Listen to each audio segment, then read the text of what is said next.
This is my ultimate VS4-10 Pro. This is V3 of the Woods Runner.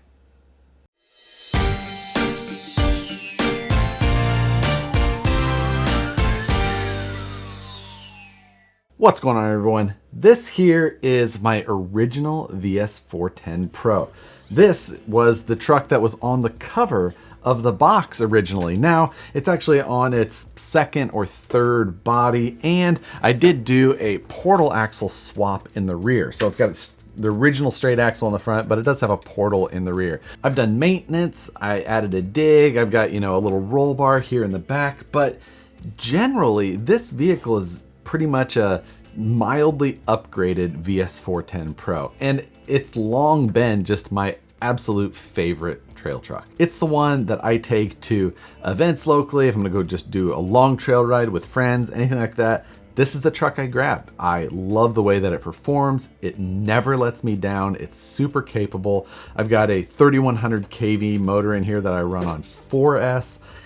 Tons of power. It'll do everything. I've rock raced this.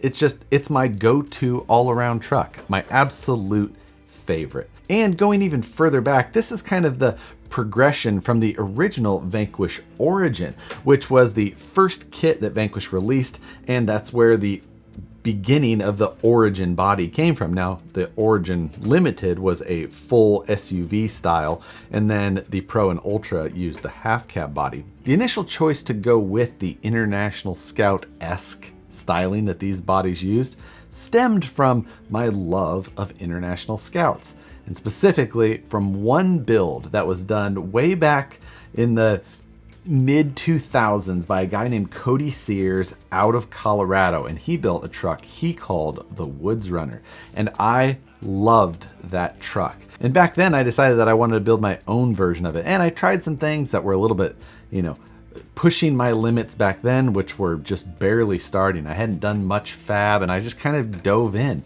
And I built myself what I was as close as I could at the time to the Woods Runner that Cody had built originally.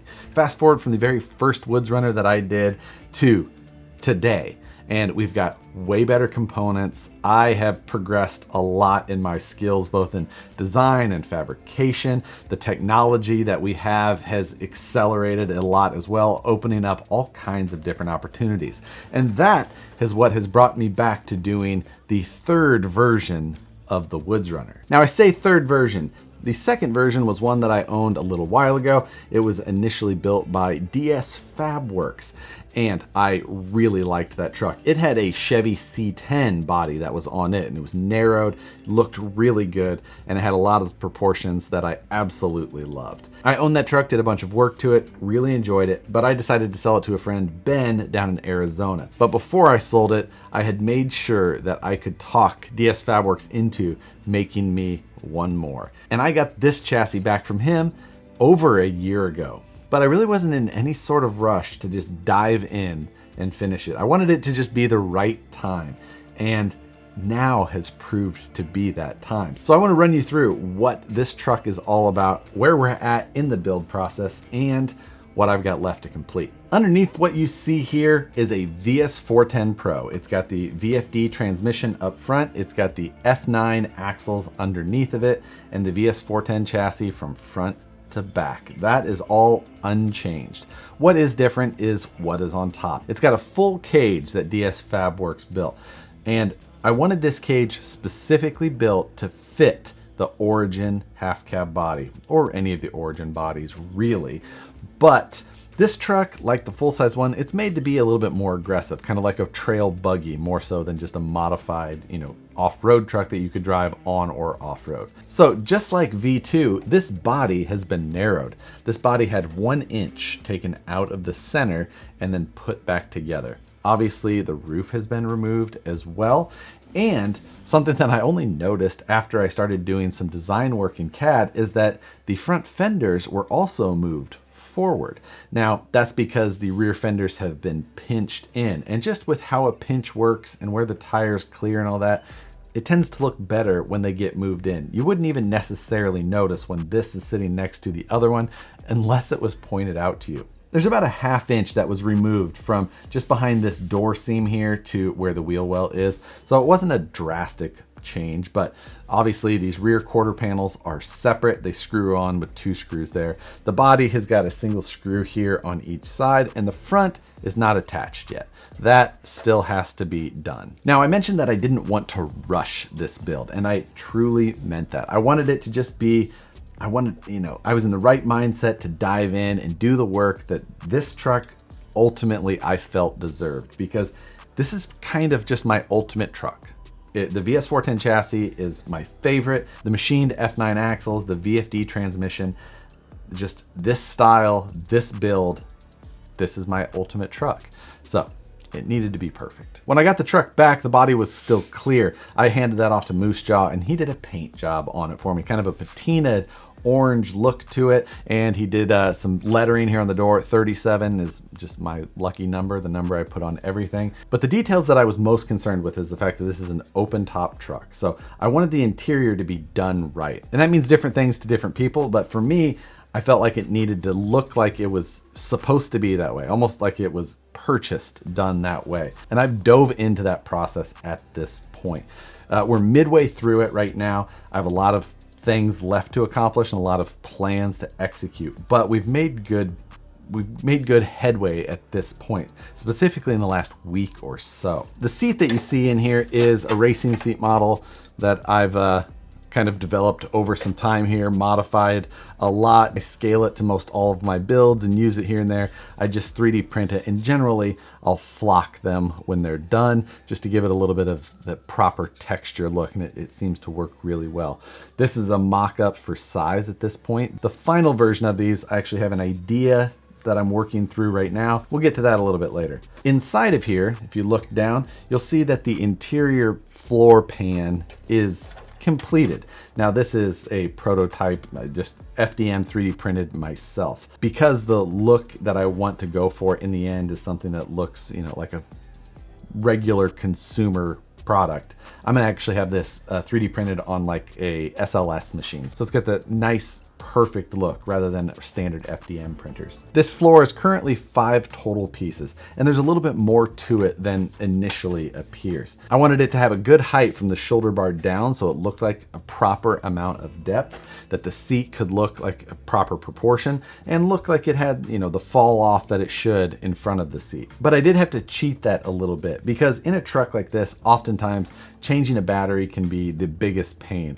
Normally you're going to have to put it under the hood. That's just the area that's normally left available, and it was something that I was kind of wanting to avoid. I didn't want to have to disassemble the body to get it pulled off to do that. Not that it would have been the worst thing ever, but it just was something that I wanted to do better at, and I didn't exactly have that plan until the other night on a live stream, when came up with the idea to do a hinged battery door that will be here on the bottom. Now, I currently have a 3D printed prototype in place here. With removing the single screw that will be in there in the end, this whole battery door will open down like so. Now, this was all designed in Fusion 360, and currently this is just 3D printed, but in the final case, I think that I'll actually replicate this door and hinge setup out of steel.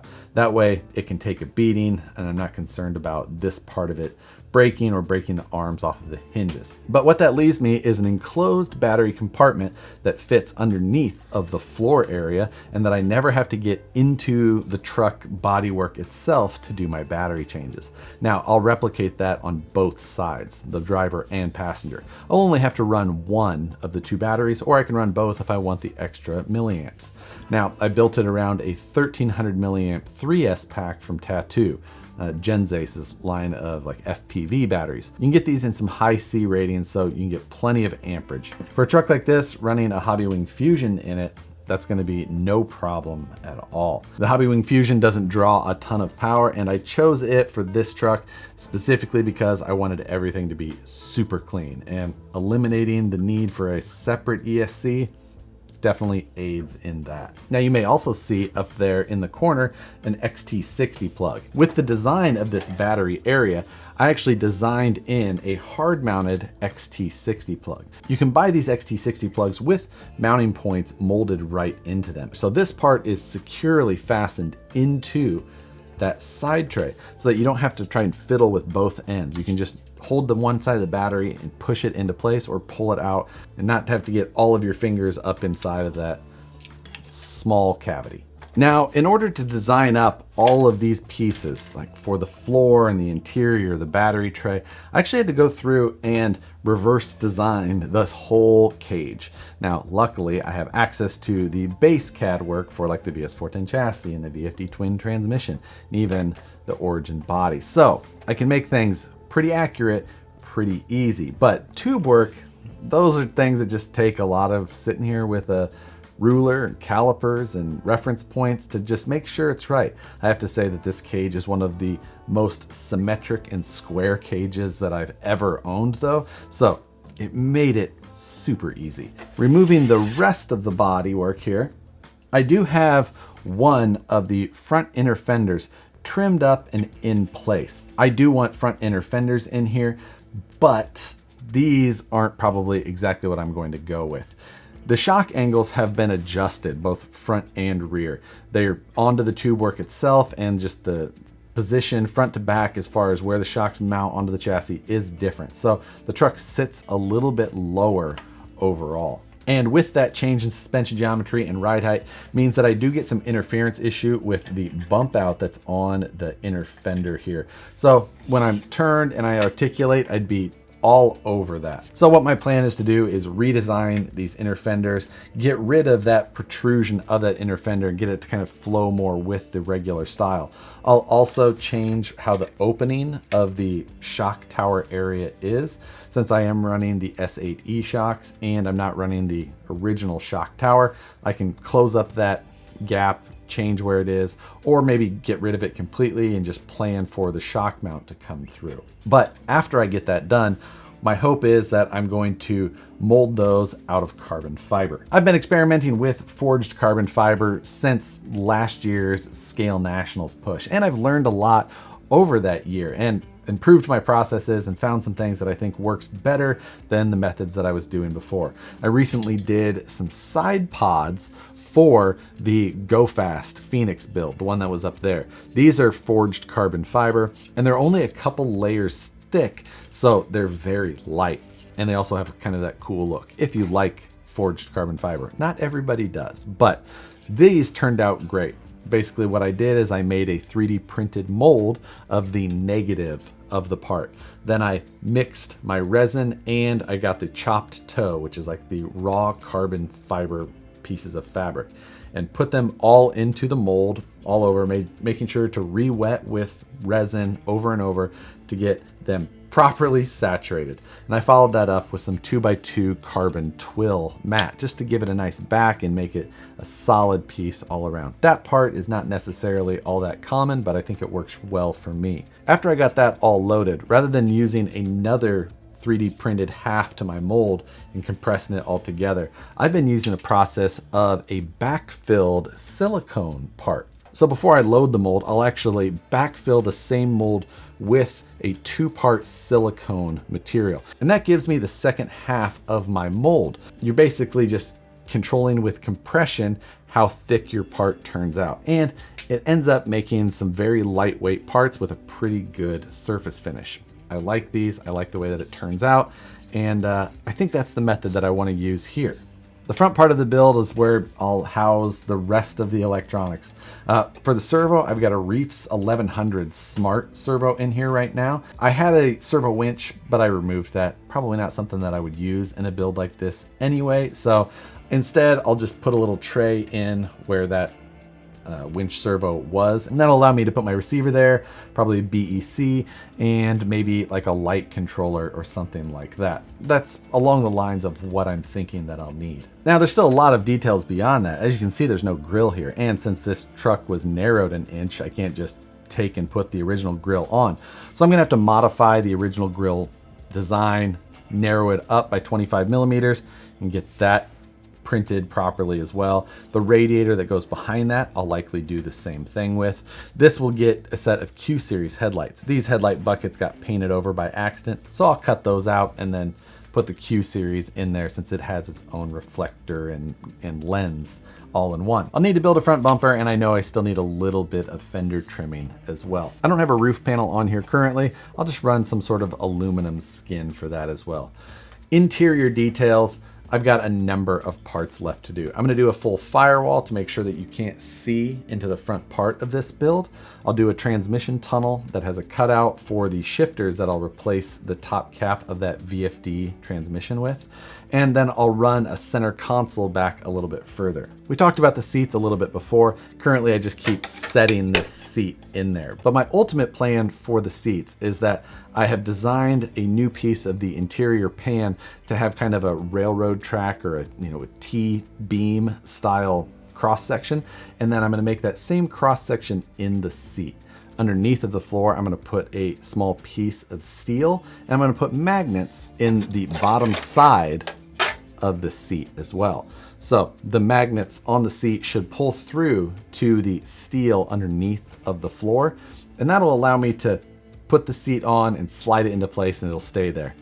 And additionally, it should also make it so it's like adjustable. You should be able to slide it into place and it should stay there. Maybe it'll work. If you're seeing it in this video, it's probably already worked, because otherwise I've scrapped it and it didn't make the edit. The one other major detail that I plan to do is that from just how you're looking at the truck now, you see the inside of this door, and it's just kind of plain and ugly. There's nothing there. It looks unfinished. It just looks bad.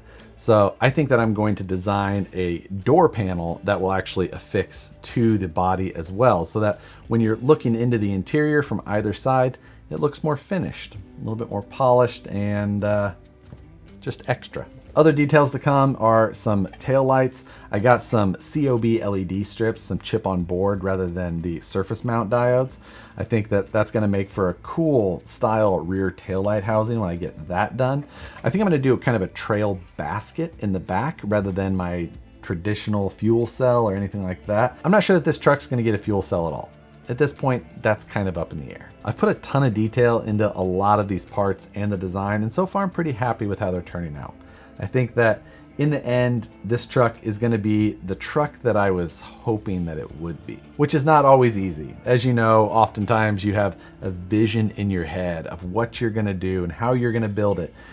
And then by the time you execute, it's like, oh, that's not exactly how I imagined it. But so far this is going pretty well. Fingers crossed there. Some of the only other details we haven't really covered, these are the new Vanquish Falcon Wild Peaks. They're a 4.65 inch tall tire. I'm running some Method 310 wheels with the Scarn beadlock ring. There's plenty more to come on this truck, not necessarily quickly or anything like that, just when it feels right. That's my plan. So hope you guys enjoyed a look into what I feel will be my ultimate VS4-10. Let me know if you have any other suggestions to help take it over the top. With that, thanks for watching. Hit the like button if you enjoyed it. Subscribe if you're not already. Hit the notification bell so you see the videos as soon as they get uploaded. As always, thanks for watching, and we'll see you on the next one.